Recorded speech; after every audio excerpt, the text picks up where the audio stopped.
참 좋으신 하나님, 은혜와 사랑을 감사합니다. 오늘 이 밤에도 우리가 주님을 만나며 말씀을 사모하는 귀한 밤이 될 수 있도록 인도하여 주시옵소서. 감사드리오며 예수님의 이름으로 기도드립니다. 아멘. 하나님의 말씀 에베소서 1장 19절부터 21절까지입니다. 에베소서 1장 19절, 20절, 21절 저와 한 절씩 읽도록 하겠습니다. 에베소서 1장 19절, 20절, 21절 저와 한 절씩 읽고 마지막 9절 함께 읽도록 하겠습니다.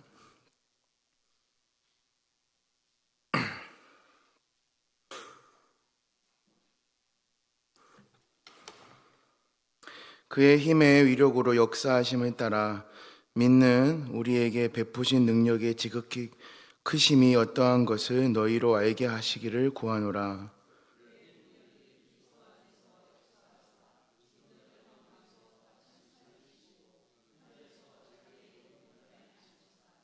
모든 통치와 권세와 능력과 주권과 모든 세상에 일컫는 모든 이름 위에 뛰어나게 하시고.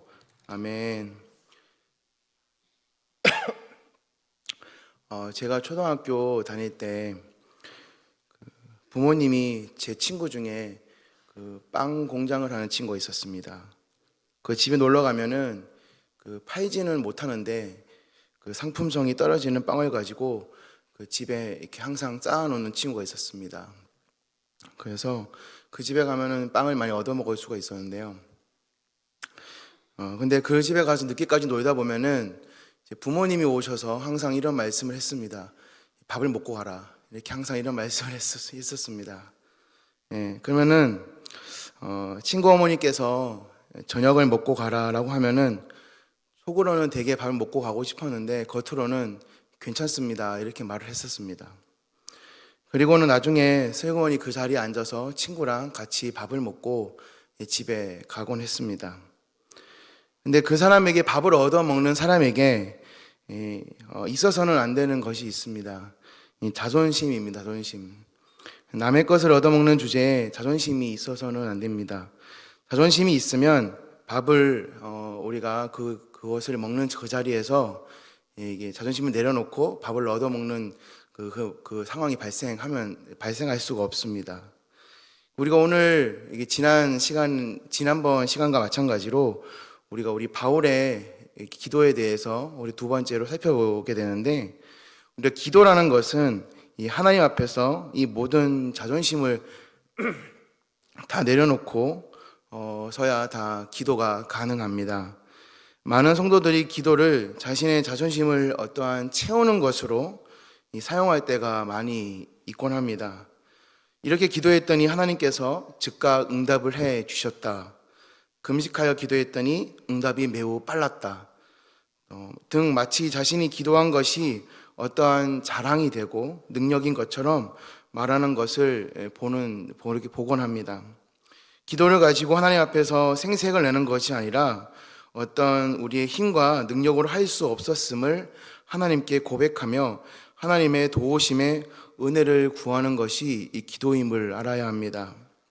우리는 이 세상을 우리의 힘과 능력으로 사는 것이 아니라 하나님께서 주시는 이 영적인 능력으로 살아야 하는 것을 우리는 알고 있습니다. 죄송합니다. 기도의 가장 큰 원리 중에 하나가 바로 이 간구입니다. 도와주십시오라는 말입니다. 그것 때에는 아무것도 우리는 할 수가 없습니다. 내 신앙과 믿음이 좋다는 것을 드러내거나 이 자랑하는 것이 아닙니다. 자신의 어떤 약점, 이 부족함이나 허물을 내어놓고 하나님의 은혜를 구할 때 기도는 크게 은혜를 받을 수 있고 완성이 될 수가 있습니다. 사실은 인간은 되게 위대한 것 같지만 그 속을 자세히 들여다보면은 깨어지기 쉽고 연약한 사람들입니다. 말씀대로 살겠노라라고 수없이 약속하고 이처럼 이렇게 기도회나 예배 시간에 나와서 주님을 부르짖고 열심히 노력하지만 결국 우리가 또 일상생활로 돌아가서 또 우리의 삶을 살다 보면은 우리의 연약함이나 우리의 부족함이 우리의 삶 속에는 분명히 드러나곤 합니다. 우리가 왜 하나님께 기도해야 할까요? 연약하기 때문이고 부족하기 때문입니다. 그래서 사도 바울은 자신의 약한 것 외에는 자랑하지 아니하리니 내 은혜가 족하도다라고 말씀을 했습니다. 그리고 내 능력이 약한 데서 온전하여 진다라고 고백한 적이 있습니다. 그러나 약함으로 끝나는 것이 아니라 하나님의 은혜와 능력이 임할 때 그 약할 때 강함이 되신 주님을 우리는 체험할 수가 있고 경험할 수가 있습니다. 무신론자 철학자인 니체는 기독교는 약자의 종교다라고 폄하한 적이 있습니다. 나사렛 예수는 인생의 걸레들만 데리고 다녔다고 혹평을 했습니다. 니체가 몰랐던 것은 무엇입니까? 바로 약하고 보잘것없는 인생들이 주님을 만나서 하나님의 지혜를 얻고 하늘의 능력의 공급을 받았을 때 이 세상 속에는 능력 있는 그리스도인으로 살아갈 수도 있다는 것을 간과했던 것입니다. 오늘 읽은 본문의 이 짧은 구절은 지난번에 이어서 어떻게 기도해야 되는가, 무엇을 기도해야 되는가에 대한 바울의 두 번째 질문이 등장을 합니다. 바울은 에베소 교회 성도들을 향해서 우리에게 베풀어 주신 하나님의 능력이 바로 어떤 것임을 알기 위해서 기도해야 한다라고 말씀합니다.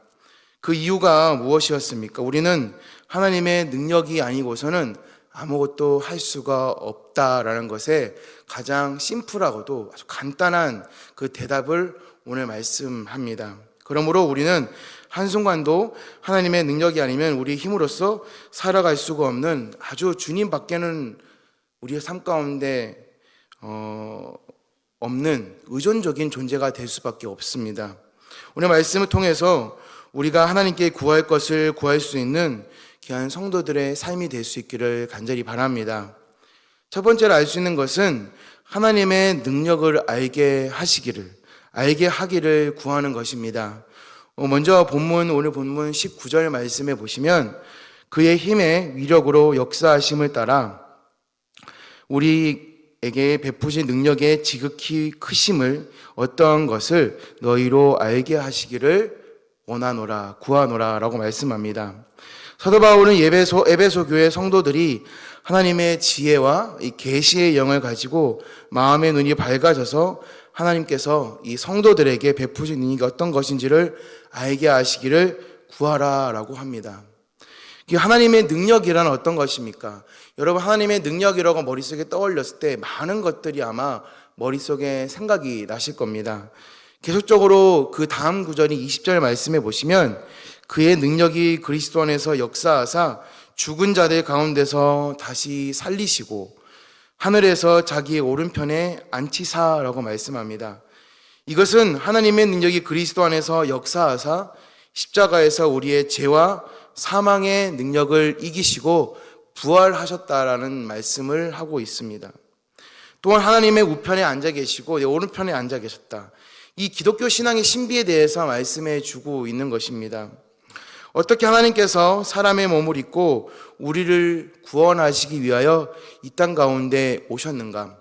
우리는 예수님을 믿으면서 다시금 나를 위하여 구원하신 예수 그리스도의 놀라운 신비에 대해서 계속적으로 생각하고 머릿속에 떠올리면서 믿음 생활을 할 수 있어야 됩니다. 오직 성령의 능력을 통해서 깨달아지고 믿어졌을 때 이 놀라운 능력이, 놀라운 이 체험이, 그리스도의 사랑이 내 삶 가운데 계속적으로 깨달아져야 한다는 사실입니다. 이미 우리 하나님께서 이루어 놓으신 것을 아는 것에서부터 시작이 되는 것입니다. 오늘 사도 바울의 기도는 에베소 교회 성도들이 신비한 능력을 구하라는 것이 아니라 하나님께서 죽은 자들 가운데서 다시 살리시는 능력으로 우리에게 역사하시는 것을 알게 하시기를 구한 것입니다. 하나님께 어떤 능력을 받는가? 어떻게 기도하면 하나님의 능력을 받아낼 수가 있는가? 우리는 기도하면서 그 하나님의 놀라운 능력을 나도 받기를 원합니다. 내가 원하는 것, 내가 받고 싶은 것, 내가 간구하는 모든 것을 우리는 기도하면서 그 모든 것을 내가 기도하면서 받기를 원합니다. 내가 기도하는데 뭐 해도 되고 안 해도 되고 주실 거면 주시고 이렇게 기도하시는 분은 아무도 없을 것입니다. 마찬가지입니다. 이 능력의 지극히 크심이 어떠한 것을 알게 되도록 이렇게 말씀하는 것은 바로 이 현재의 시로 말씀하십니다. 하나님은 너희로 예수 그리스도께서 죽은 자 가운데서 부활하신 것처럼 이 하나님의 백성이 되었다면 복음의 능력을 지금 오늘 체험하라고 말씀하고 계십니다. 왜 우리의 믿음이 쉽게 흔들리고 쉽게 우리가 우리 삶 가운데 일상생활에서 이렇게 계속 유혹을 받게 되는 것입니까? 육체의 본능을 따라가는 이유가 바로 그 이유가 예수 그리스도 안에서 우리의 베푸시고 우리를 향하여 크고 놀라우신 계획이 그것을 계속 잊어버리고 살기 때문입니다. 로마서 1장 16절 말씀해 보시면 내가 복음을 부끄러워하지 아니하노니 이 복음은 모든 믿는 자에게서 구원을 주시는 하나님의 능력이 됨이라. 먼저는 유대인에게요 그리고 헬라인에게로다 말씀합니다. 우리가 구원을 얻는 것을 믿는다는 행위가 아니라 하나님께서 우리를 구원하는 방법인 것입니다. 그것이 바로 십자가를 통해서 이루어졌고 우리는 그 십자가를 믿기 때문에 부활의 능력을 믿기 때문에 이 자리에 다 앉아 계시는 걸로 믿습니다. 신앙이 좋다, 또 누군가에게 믿음이 좋다라고 말을 할 때 어떻게 얘기를 합니까? 대부분 성도들이 저 성도가 얼마나 기도를 열심히 하느냐, 또 성령을 체험했느냐, 봉사를 하고 헌신을 하느냐, 어떤 그런 척도로서 그 사람의 믿음을, 그 사람의 어떠한 신앙의 수준을 평가하곤 합니다. 그런데 내가 믿는 하나님의 능력을 알고 있느냐, 내가 하나님의 능력을 체험하고 있느냐라고 판단하는 경우는 드뭅니다. 우리의 믿음이 그 안에서 내가 믿는 예수 그리스도의 그 능력, 내가 믿는 하나님의 그 능력을 내가 체험했을 때 바로 그때 내가 믿는 하나님을 조금 더 알아갈 수 있는 계기가 되고 그 기가 될 수가 있습니다. 데살로니가전서 1장 4절로 5절 말씀해 보시면 하나님의 사랑하심을 받는 형제들아 너희를 택하심을 아노라. 이는 우리 복음이 너희에게 말로만 이른 것이 아니라 또한 능력과 성령과 큰 확신으로 된 것임이라. 우리가 너희 가운데서 너희를 위하여 어떠한 사람이 된 것은 너희가 아는 바와 같으니라 말씀합니다. 너희가 복음의 말로서 성취된 것이 아니라 하나님께서 그 말씀 속에 역사하사 성령의 능력과 확신으로 이루어졌다라는 말씀입니다. 사랑하는 여러분, 오늘 우리의 기도의 이 제목은 무엇일까요? 우리가 항상 어떤 목장 모임을 하거나 어떤 1대1로 관계를 가지거나 어떤 누군가 가족끼리 있을 때, 친구를 만났을 때 요즘 너의 어떤 고민이 무엇이니? 요즘 잘 지내고 있니? 라고 할 때 우리가 그리스도인끼리 만났을 때는 꼭 마지막에 기도 제목을 묻는 경우가 있습니다. 그러면 우리가 기도의 제목을 물어볼 때 그 기도의 제목은 보통 나의 삶과 연관이 됩니다. 하나님께서 나 같은 죄인을 구원하시기 위해서 하나님의 계획과 섭리 속에서 어떠한 능력으로 하셨는지를 알게 되면은 그것이 바로 나의 기도 제목이 되고 나의 삶과 연관이 될 수 있습니다. 그리고 우리는 그렇게 기도해야 될 줄을 믿습니다. 우리는 하나님의 능력에 대해서 오해할 때가 종종 있습니다. 하나님의 능력을 기도라는 수단을 통해서 얻어내는 어떠한 물건으로 생각할 때가 있습니다. 내가 아까 전에도 제가 처음에 말씀드렸듯이 내가 기도를 뭔가를 했으니, 금식을 했으니, 봉사를 했으니, 어떻게 기도를 오래 했으니, 뭔가를 했으니까 내가 잘 된 것이다. 내가 잘했으니까. 그렇게 무언가 하나님이 있는 손의 능력을 잠깐 빌려와서 내가 뭔가를 잘했기 때문에 인간의 능력으로 잘 된 것이라고 생각하는 경우가 있습니다. 바울은 다메섹에서 부활하신 주님을 만나서 그 복음의 진리를 통해서 자신의 인생의 의미와 목적이 바뀌었습니다. 고린도서 4장 7절부터 10절까지의 내용을 보시면 이렇게 바울은 고백을 하고 있습니다. 우리가 이 보배의 질그릇을 가졌으니 이는 심히 큰 능력은 하나님께 있고 우리에게 있지 아니함을 알게 하려 함이라. 우리가 사방으로 우겨쌈을 당하여도 쌓이지 아니하며 답답한 일을 당하여도 낙심하지 아니하며 박해를 받아도 버림받지 아니하며 거꾸러뜨림을 당하여도 망하지 아니하고 우리가 항상 예수의 죽음을 몸에 짊어짐은 예수의 생명이 또한 우리 몸에 나타나게 하려 함이라 말씀합니다.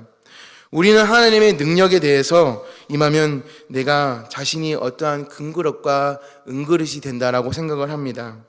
그러나 우리의 삶은 항상 주님 안에서 질그릇의 모습이고 그 질그릇의 모습이 금그릇과 은그릇을 바꾸러 나가는 그 모습으로 우리의 믿음은 살아가고 있습니다. 그래서 우리의 지혜와 실력이 있는 것이 아니라 하나님의 손에 우리의 삶의 주권이 있음을 알 수 있어야 합니다. 죄와 사망의 자리에 있던 저와 여러분들이 예수 그리스도의 십자가의 복음을 통해서 바뀌어졌다는 사실은 우리 모두 다 잘 아는 사실입니다. 우리가 하나님의 은혜, 그 능력에 붙들려서 귀한 하나님의 능력의 사람으로 변화되고 보여주는 신앙이 아니라 주님 앞에서 진실한 믿음을 가지고 온전히 주님 앞에 나아가는 저와 여러분들이 될 수 있기를 간절히 소망합니다. 두 번째로 이 그리스도의 통치를 구하는 것입니다. 본문 21절 말씀입니다. 모든 통치와 권세와 능력과 주권과 이 세상뿐만 아니라 오는 모든 세상에 일컫는 모든 이름 위에 뛰어나게 하시고 말씀합니다. 하나님께서는 그의 능력으로 죽은 자들 가운데서 다시 살리시고 하나님 오른편에 앉히셨습니다. 즉 하나님께서는 예수 그리스도께서 최고의 통치권을 부여하신 것입니다. 하나님 모든 만물을 예수 그리스도께 복종하게 하셨습니다. 시편 110편 1절과 2절 말씀해 보시면 여호와께서 내 주에게 말씀하시기를 내가 내 원수로 내 발판이 되게 하기까지 너는 내 오른쪽에 앉아 있으라 하셨도다. 여호와께서 시온에서부터 주의 권능과 규를 보내어 내보내시리니 주는 원수들 중에서 다스리소서 말씀합니다. 이 시편 110편은 장차 오실 이 메시아 그리스도께서 그리스도의 통치자 하나님 우편에서 이루어지는지를 말씀하시는 예언적인 시입니다. 그리스도를 하나님 우편에 앉게 하셨다는 것은 어떠한 장소적인 의미보다는 이 구속사역의 완성을 의미합니다. 우리가 이 하나님 우편, 보좌 우편의 오른편에 앉아 있었다, 앉히셨다라는 것은 어떤 것을 의미할까요? 모든 통치와 권세와 능력과 주권, 이 세상뿐만 아니라 이 세상의 모든 이름 위에 뛰어나게 하셨다. 이렇게 표현하는 것은 바로 그리스도의 통치는 눈에 보이는 것이 아니라 바로 이 세상의 영적인 세계도 다스리고 있다는 것을 의미하고 있습니다. 이 세상은 이렇게 보이지 않는 세계와 보이는 세계, 이게 두 가지의 세계로 존재한다고도 할 수 있습니다. 하나님을 모르는 사람들은 이 눈에 보이는 이 물질적인 세계에 빠져서 내가 좋아하는 것들, 어떤 물질적인 것, 욕망적인 것들, 종욕적인 것들에 빠져서 거기에만 보고 살아가고 있습니다. 그러나 예수 믿고 구원을 받고 믿음의 눈이 열린 사람들은 이 보이지 않는 이 영의 세계에 우리는 보고 거기에 믿음의 중심을 두고 살아가고 있습니다. 이 세상에서 능력 있는 삶을 살아가고 싶으면 보이지 않는 세계, 보이는 세계에 집착하지 않고 이 세상 속에서도 그리스도의 통치를 구하는 여러분들이 될 수 있기를 바랍니다. 이미 이 세상은 하나님의 나라가 시작이 되었고 이미 이 세상은 하나님께서 다스리는 세상이십니다. 그리스도의 완전한 통치는 예수 그리스도께서 재림하실 때 이루어집니다. 그러므로 그리스도의 완전한 통치가 이루어질 때 이 사단의 세력은 다 없어지고 또 완전하게 없어지고 지금도 사단의 세력은 우리를 계속적으로 유혹하고 있지만 끊임없는 영적인 전투로 우리는 이겨낼 수 있어야 합니다. 에베소서 6장 12절 말씀에 우리의 씨름은 혈과 육을 상대하는 것이 아니요 통치자들과 권세들과 이 어둠의 세상 주관자들과 하늘에 있는 악의 영들을 상대함이라 말씀합니다. 우리가 날마다 하나님 앞에서 그리스도의 통치를 구하지 않으면 이렇게 영적 싸움의 대상을 놓쳐버리게 됩니다. 언제나 공동체 안에서 갈등하고 편가르게 하고 계속적으로 예수님을 믿는다고 하면서도 그 안에 온전한 예수님의 사랑을 알지 못하고 마음속에 감정적으로 대응하고 말게 됩니다. 우리가 하나님 앞에서 기도하고 그리스도의 통치를 구하는 성도라면은 우리가 싸워야 할 대상이 누구인지 구별하는 분별의 영이 있어야 될 줄을 믿습니다. 우리가 그리스도의 통치를 구할 때 사단의 세력이 분리되고 해방되어서 우리 속에 은혜와 진리가 충만해질 때 바로 하나님의 놀라운 사랑과 그 능력과 통치가 우리 안에 인도함을 받게 되는 것입니다. 신앙과 현실의 믿음, 또 믿음과 생활, 교회와 우리의 일상, 직장 생활에서 도세계 사이에서 갈등하지 않고 온전히 예수 그리스도의 그 사랑 가운데, 그 놀라운 능력 가운데 우리가 하나님의 사랑을 널리 전파하고 능력을 베푸는, 또 우리가 가지고 가는 우리 귀한 성도들이 될 수 있기를 간절히 바랍니다. 우리가 주 안에서 이 모든 것을 다 이겨낼 수 있는 가장 확실한 방법은 무엇이겠습니까? 바울이 기도했던 것처럼 하나님의 능력을 구하고 이 모든 것을 다스리는 주님을 품을 때 우리는 다 이겨낼 수가 있고 넉넉히 승리할 수가 있습니다. 우리 삶 가운데 믿음을 온전하게 또 가지고 기도하고 살아가고 있지만 때로는 내 삶 가운데 또 저의 모습을 한번 돌아보면은 왜 나는 온유하지 못하고, 왜 나는 원수를 위해서 기도하고 축복하지 못하고, 왜 나는 물질 앞에서 약해지고, 왜 나는 저 사람은 아직도 용서하지 못하고, 나는 왜 저 사람 앞에서 또 감정적이 되고, 이런 영적인 안타까움이 우리 삶 가운데는 항상 매일매일 일어납니다. 그리고 그러고 나서 내 삶을 돌아보니까 나는 아무것도 잘난 것이 없는데, 나는 아무것도 주님 앞에서 내세울 것이 없는데 왜 그날 그런 생각을 했을까? 그런 생각을 많이 했었습니다. 오늘의 이 바울의 기도를 보면서, 이 바울이 오늘 에베소 교회의 이런 이 외침을 보면서, 본인의 기도를 보면서 저는 많이 회개를 했었습니다. 나는 아무것도 내세울 것이 없고, 아무것도 주님 앞에서 말할 것이 없고, 기도할 것이 없는 사람이다 라는 것을 깨달았습니다. 우리가 주님을 믿고 하나님께서는 오늘도 나를 자신의 오른편에 앉혀서 나를 살리시고 힘을 주고 계심을 믿습니다. 기도하며 나아갈 때 모든 것 위에 뛰어난 주님을 믿고 의지하는 귀한 성도들이 될 수 있기를 간절히 바랍니다. 말씀을 정리하겠습니다.